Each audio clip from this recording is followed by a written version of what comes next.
Today we'll learn everything about Patcher. I want to talk first about how I like to use it in my workflow, especially when I'm making samples. And in this time, I can easily explain all of the functions while I'll also give you some comparisons as to why and when Patcher can be useful. And later on, once we get to know all the basics, we will create our own device, basically emulating the texture VST. So yeah, let's get to it. Now, a lot of misconceptions with Patcher is that you should use it for creating these like really amazing smart tools.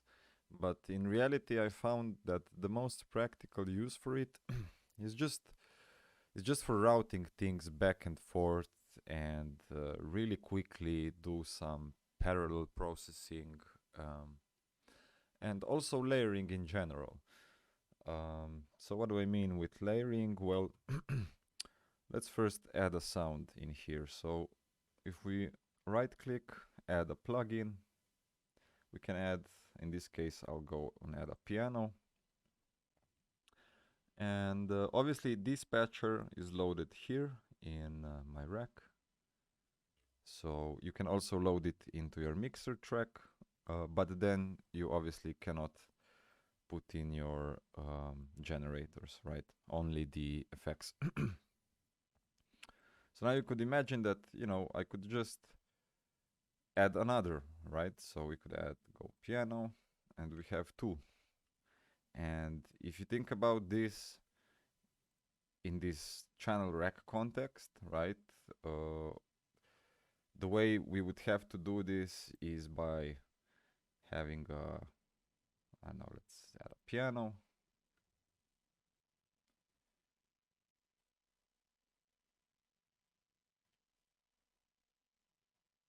And we would have to clone it.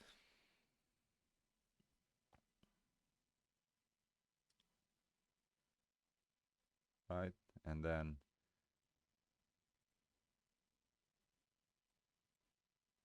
we would have to add a layer and then go to the layer, right?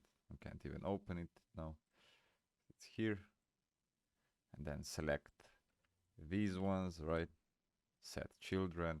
And you can see it gets like, it ruins the workflow, at least for me, right? Layering like this, and then like you want to change stuff, you want to add more layers. It's really shitty to work this way. So basically this way it allows you to really easily layer sounds. And a quick tip would be that, let's say we want to, let me just delete this. Let's say we want to copy this exact piano here. You could just right click, press and hold save preset, and drop it, and you can easily have like a duplicate, if you would imagine this being like a serum patch or whatever. And yeah, the most basic thing for me is usually just this, right? So let's just make a quick piano progression here.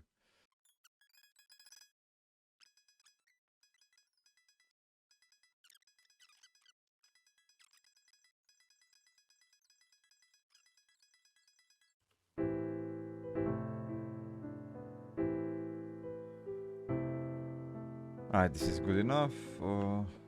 Just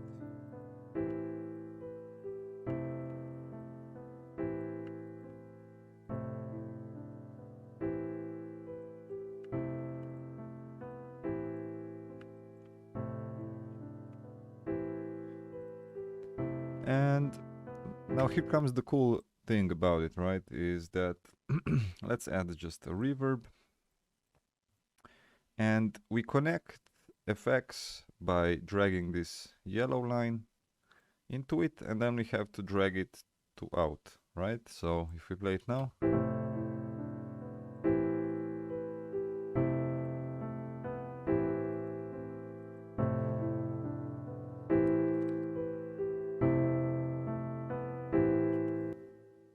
And the cool thing is that here now we can take the dry signal out.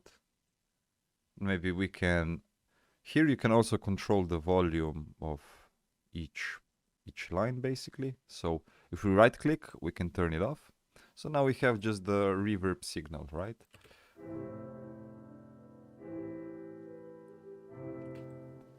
And maybe let's quickly add EQ. Now, one of the shitty things about this is that, as you can see, we added an EQ, but we want to add it here, right? And now if we drag this, you see we dragged this piano, but we really wanted to drag this, right? So what I suggest is that when you add an effect like this, just leave it here, and then press Save Preset As, hold it, and you can drag it in the middle. Alternatively, you could also, in this example, I have effects here, you can also drag and drop. So now we can just EQ the reverb.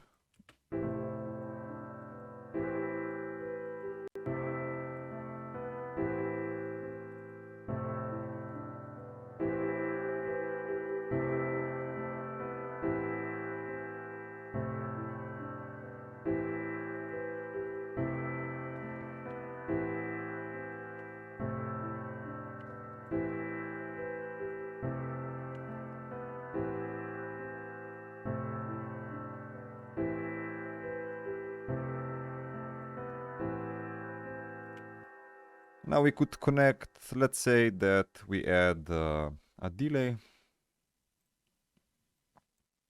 Now, for example, we could just take this second piano. Let's just change the preset to something else. I don't know, this will do. And we can just take this piano, drag it into this, maybe also put it into this EQ. Let's see what happens.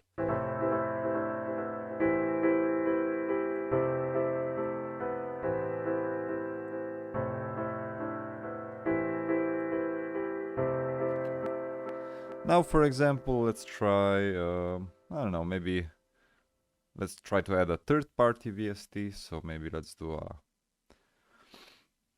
pitch shifter.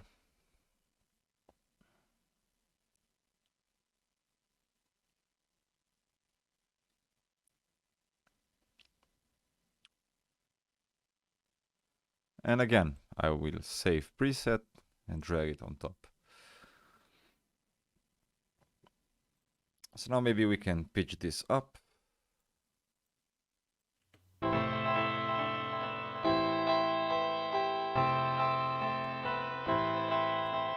Maybe we tone it down a little bit on the gain. And we can also drag another line out before the pitch, straight into the output, right? So we still get the original reverb, we get this delay out, but we also get one that's an octave higher, right?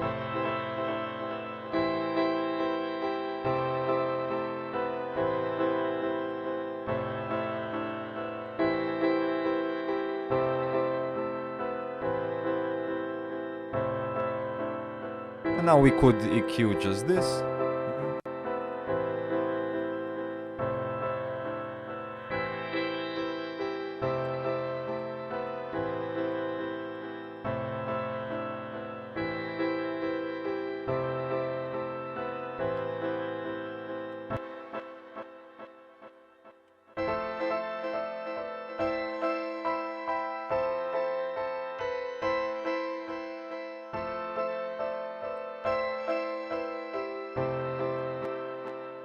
So you can see the potential here with just experimenting and layering stuff, right? Because in theory, now I could also add, let's try to add a, I don't know, a serum. And this is particularly awesome for like layering pads and more melodic stuff, right? And also if you, I really like to process bass lines here. Because you can do a lot with like different distortion chains and different compressions and stuff like that, right? So Let's see what happens if we have this serum. Maybe we could connect the serum straight to the reverb.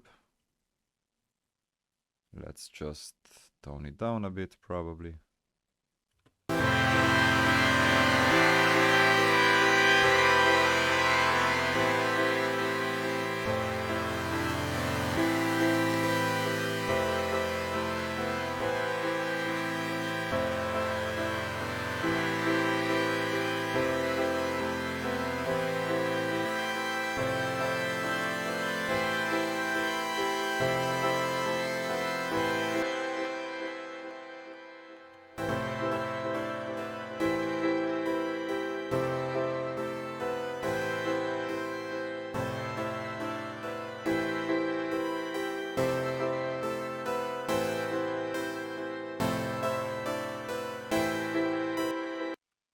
So this is pretty much the, like, when I'm actually making music and like I'm in the zone for just like creating stuff and shit, it's like this is pretty much what I do, you know. As I mentioned before, like I feel like a lot of people think that, oh, you must make these really insane complex chains and you have to understand everything, but really no, it's just throw effects in that you think on the spot, right? So like just as I thought about this pitch shifter, right? So things like that. And because in theory, right, you could connect this again to something, again to another pitch shifter, to another reverb, and so on. And now there's a couple of things here, right? So let's say that, I don't know. Actually, let's first add just a limiter. Um, so we add a limiter. Let's just connect. Yeah, let's just disconnect everything. Put it here. Put these signals here. And then this here, right? So now let's say that, I don't know, we want to automate this, right? And this is one of the like the shitty things that I feel with Patcher that ImageLine could improve somehow is there's a bit more clicking to automate this now. So usually, you know, you could just right click and as you can see, there's this activate here. You can't create an automation, right? So let's press it and you will notice that we have this red button here now. And as you can see on the top left corner, it's the band 6 level. It's the exact, how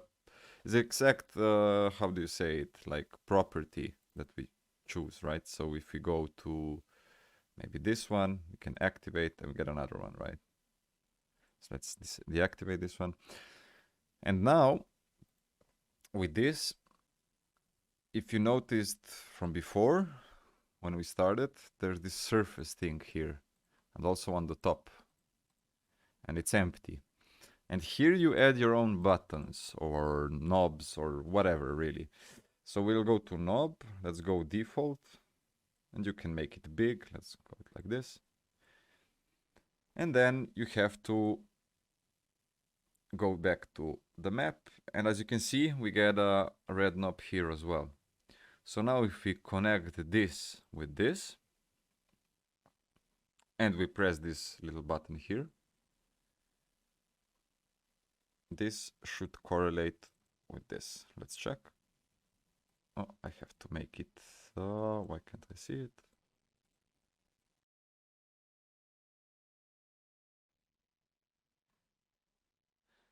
And pretty much this is how you need to automate stuff. So this is what I mean, there's a bit more clicking, right? Because now again, you have to activate this and now you can create an automation, right? And do whatever you want with it, right? So another thing here is that, let's say you see this button, it's going like, how would you say it? It's kind of like, I mean, not in this case, but you can see that on the graph it's bipolar, right? It goes up and in negative as well. So let's say that we want this button to only affect like frequencies from like here, from the middle to up, right? This is where you have to use a thing called formula controller, and we'll get into this. Yeah, actually we can get into this now, I suppose. So let's say that we want to, as I said, make this button only, like, the 0 here has to be the middle here, right? And what you have to do here is, let's first do a mini tutorial of this. So here you can, I like to do just like, how can I say this in English the best? Basically you have these 3 knobs, and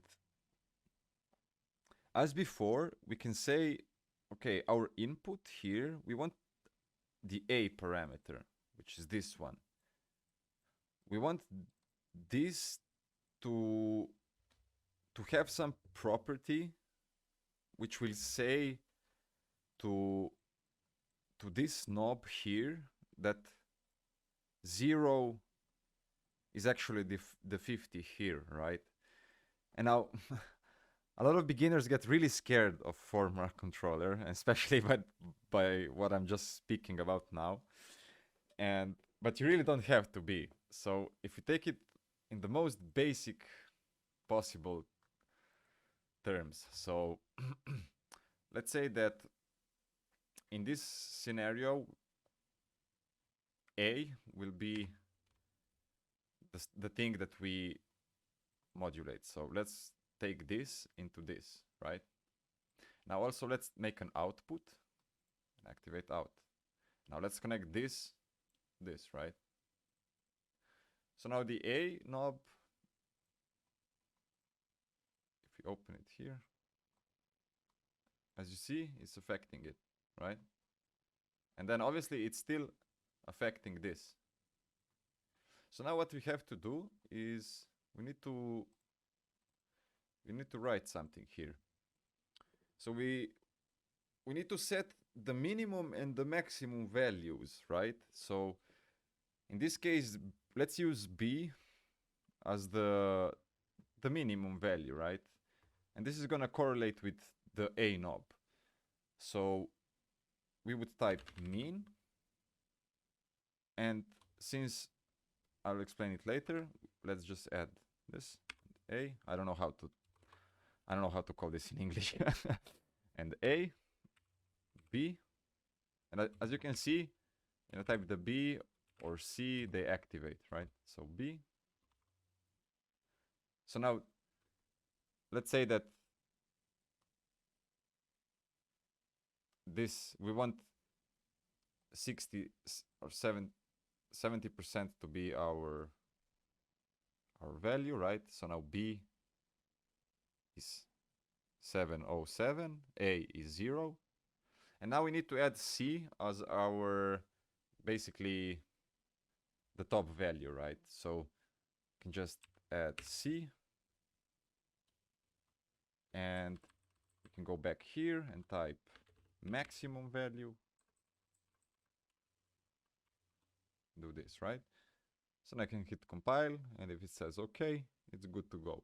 So now if you think about it again, so what happens here? So minimum value, the first thing that happens is this, right? Because it's in these brackets or whatever you call them. So then it's minimum value AB. So let's put it to like this in the middle. And then C, the maximum value, right? So let's put it to 100. And now let's check this button. Let's put this here. And as you can see, now it's affecting from 50% basically, right? So now again, I know that I'm probably gonna lose a lot of people here. Again, this is not something that you should really you don't need to use this ever, really, right? Because in theory, you could also, as before, you could just have this knob here, right?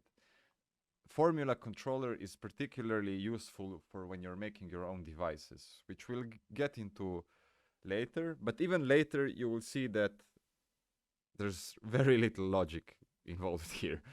So, yeah, so I just wanted to mention this because, you know, at least to give you the more options, so to what you can do. But again, if I was just on my own here, you know, I wouldn't even touch this, right? I would just have this like this, and then I would just keep it here and automate it from here, right?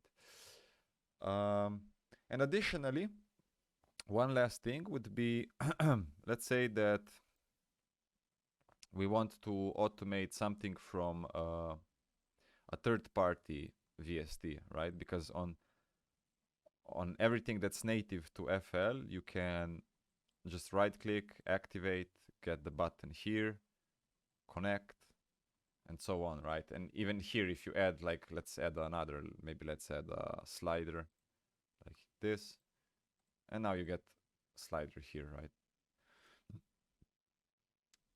So how do we activate something from here?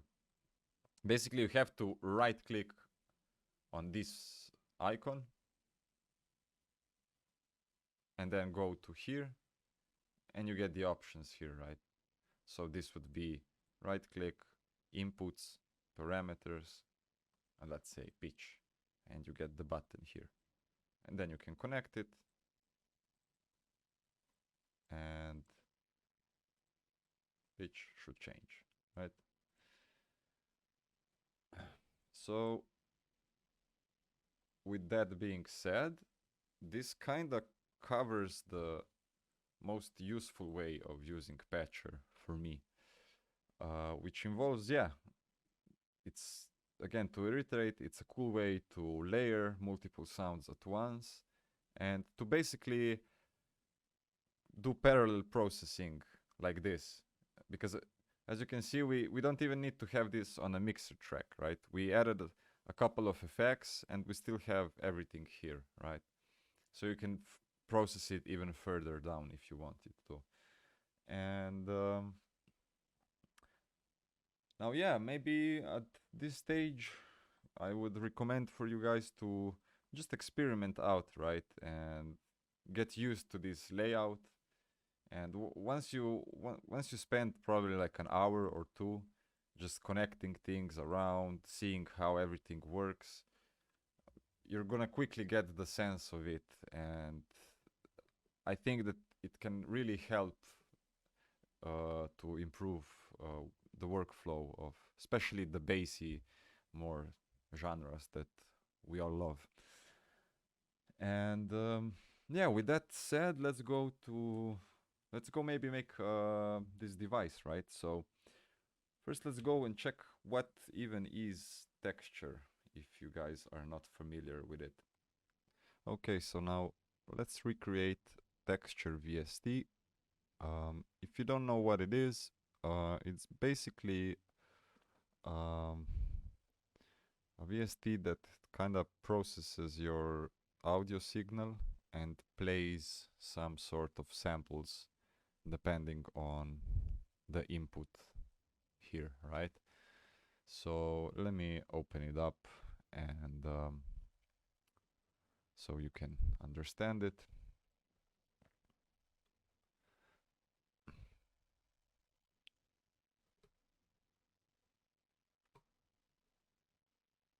So let's first play the drum loop that I have. Now let's play it with the texture.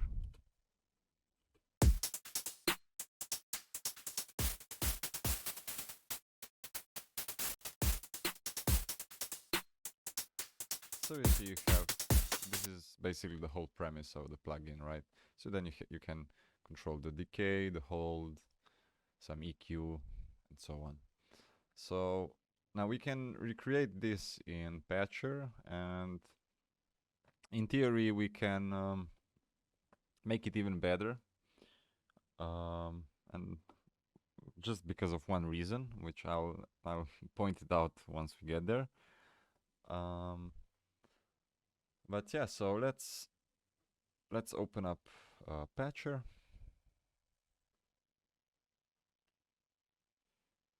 Can disable this. So now here,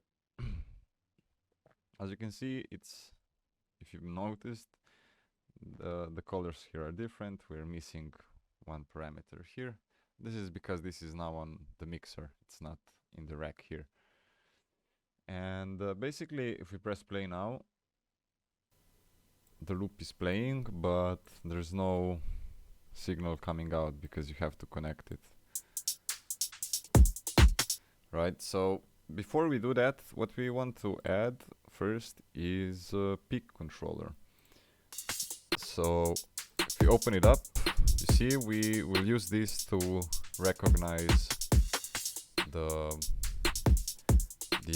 shapes playing here, right? So basically the output of the volume. So now the next step would be to add something that we can control the volume. So we'll use Fruity Balance. We'll use a lot of these. And we wanna output the peak here. You'll see shortly why. So now basically we have the signal playing normally, right? And we want to use these shapes here on some sort of white noise, or in this case I will use these rain samples, which are also posted on this month's Patreon. So the way we load up samples into Patcher is, well, here in this particular case, I will use Edison, but I honestly never, if we go back just for a quick moment to the rack Patcher from before, the piano stuff, if you want to load in your samples in here, which I personally don't know why you would really want to do that, because you know you can open a Patcher on your mixer, but if you want to do that, you can use Fruity Slicer. But Fruity Slicer will not recognize, like, you won't be able to play different pitches with it. So you will have to use Direct Wave, it's called. I don't know where it is. But yeah, so for loading samples, it's Edison, Slicer, or Direct Wave. And now basically in this Edison here, let's just load up this rain. We want to connect this to the balance, and by pressing this button here, it's gonna, you see, it's gonna be playing forever, right? And the reason we want to have this balance here is that if we try to connect this peak to Edison itself, you will see that we only get the play, the pause, record, and live selection options, because Edison doesn't have any sort of way to turn up or down the volume, right? So we have to connect Edison to some sort of volume knob, which is this. And then we can connect this peak to the balance, to the volume, right? And now when we press play, let's see what happens.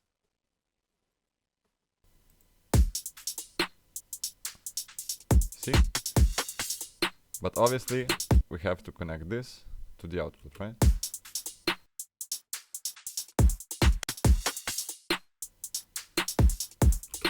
And now we can basically adjust the volume and the decay here.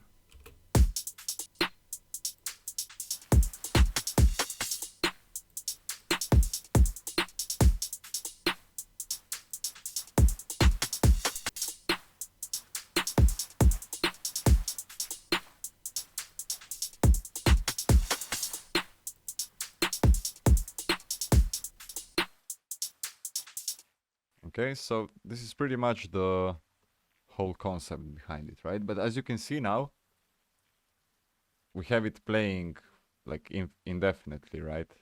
And this is because it's set to infinitely here.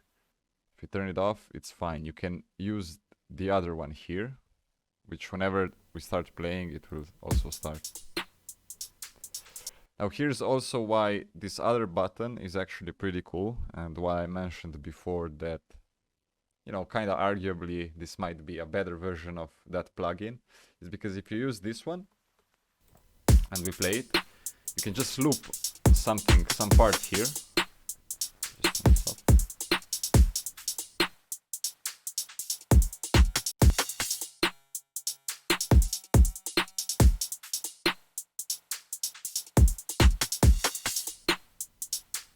Right, so you kind of can control your audio samples here even more than you could actually maybe in texture.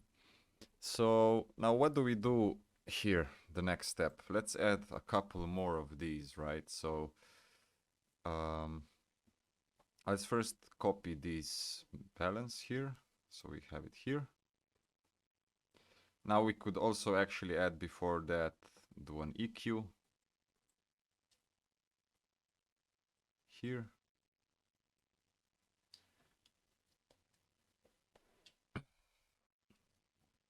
And now what we'll do to maybe practice a bit of what we did before with formula and surface stuff is we'll do 4 instances of these, and so we can use a knob to change between them, right?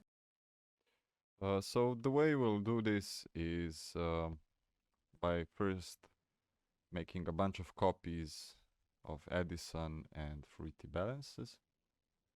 So let's do 4.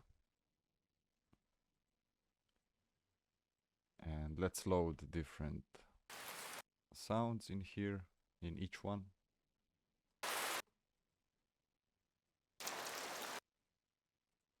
So this one is a bit louder, so I will tone it down a bit.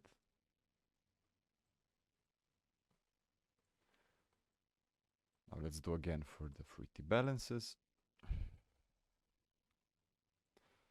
And we'll also need Fruity mutes. I will explain why in a moment, but let's just add them.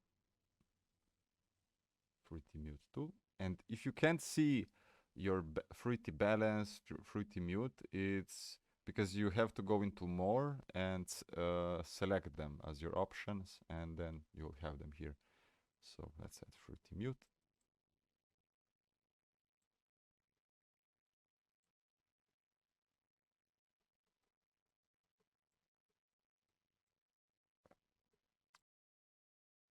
Okay, so now what we have to do is basically we want to add a button here, or maybe let's add a knob or a slider. Let's go with a slider. So let's go with the default one. What I didn't mention before when I was talking about the surface thing is obviously you can right click them and change a bunch of properties.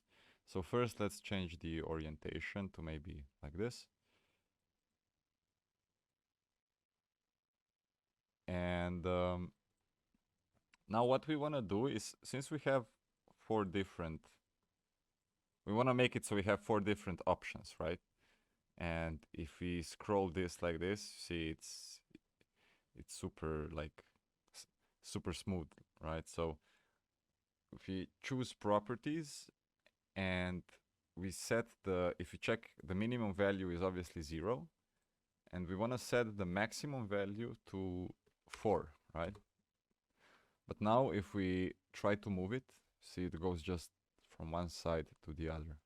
So you have to right click it again, properties, and now you have to change the move speed here. Just type 1 or something, and now 1, you can see that you can move it. So it's 1, 2, 3, 4, right? So like It's actually 5 if you think about it, right? It's 0, because 0 is going to be turned off. There's going to be no signal. So this is going to be the first Edison, the second, the third, the fourth. And this is why we need the mutes, right? Because mute goes just from off to on. Doesn't matter where it's like the actual value here. So now what we have to do is, now that we have this set up, we first want to add a formula controller. And here it's going to be really simple. We're just going to use the A parameter and give it a value, right? So the first one is going to be 0.25. So it's like 0.25, right?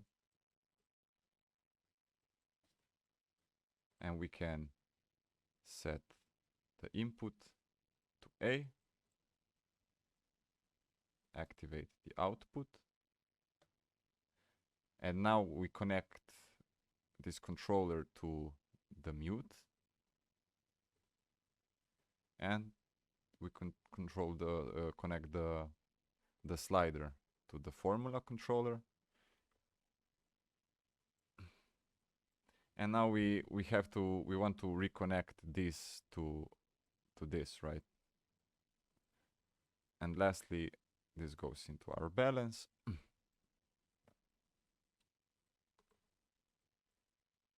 So now if you check what's happening, is if we open up this mute, you can see that we only get it on when it's on this slider, then it goes off, right? And we basically want to do this for all the other ones, right? So all we have to do is now is copy this formula controller, and in this second one we'll go to 50, and then on the third one we go to 75, and last one will be 1. Right? So if we don't need this, let's just make it a little bit bigger. So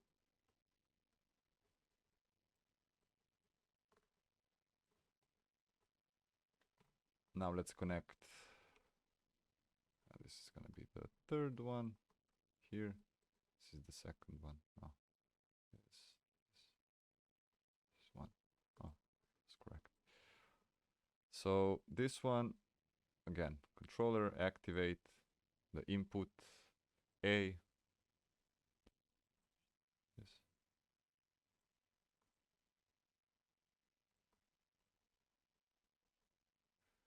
As you can see, when you're making these sort of devices, it's a lot of clicking. So it's really not something that you want to do when you are making music, right? And now we connect this and this and this. We connect this mute, that one, that one. Connect the audios. In this case, the Edisons. And then we have the balances, right, for each one. So why did I add the balance? So we can control the volumes here, right? Because now we want to connect the peaks back to the balance, right? So we have the volume,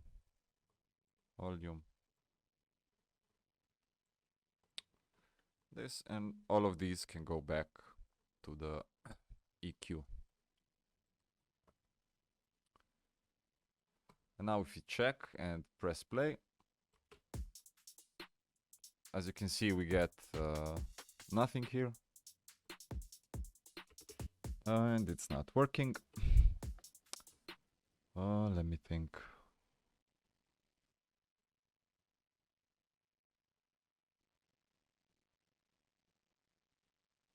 Oh, okay, yeah, so we need to turn on these loops here, this button here. And I think now it should work. There we go. Okay.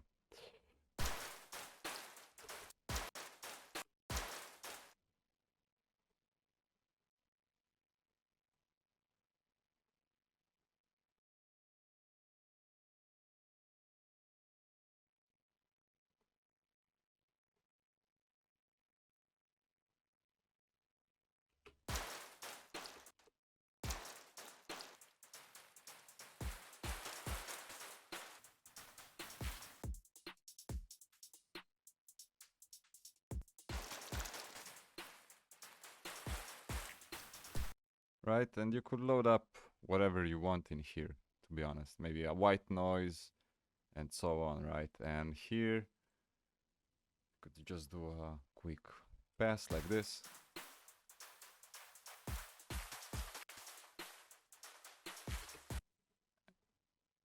And you know, you could activate these ones as well to maybe another knob, so we could control these ones more.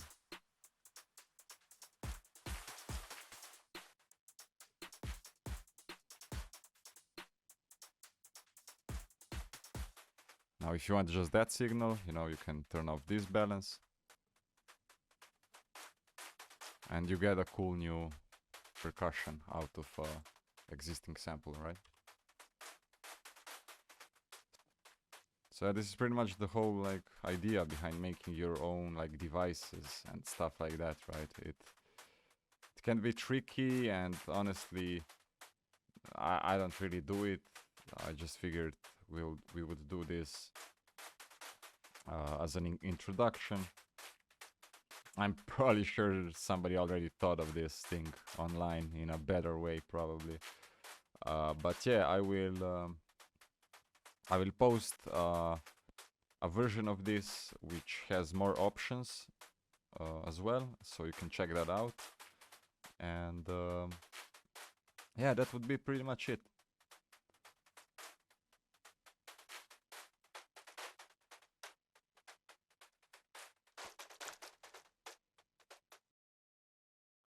So I forgot to mention a couple of more things here. Is that there's a couple of more tools that you should keep an eye out here. It's, for example, the Fruity envelope controller. And this can be useful for example, let's say that you want to apply this shape to a particular parameter here, maybe, let's say, right? So this obviously is affected by the MIDI input that you have. So whatever you play, basically any signal that starts here, right? This is not gonna work on your audio sources in your mixer track, for example. So if you want to connect an envelope, let's say we have something like this, right? You want to connect this shape to some parameter. Again, you would, this Fruity envelope controller has 8 different modes here, basically, or articulators as they call them. And you would have to set out the output, in this case articulator 1. And now you could connect this articulator 1 to, let's say, the reverb and to the, I don't know, wet signal, right? So now if you open this up, as you can see, so this way you can also apply these to like your serum here. As you can see, you get a whole lot of options. I don't know, maybe if you want to connect it to your macros, or, you know, it's just another option that I figured I should mention here. And yeah.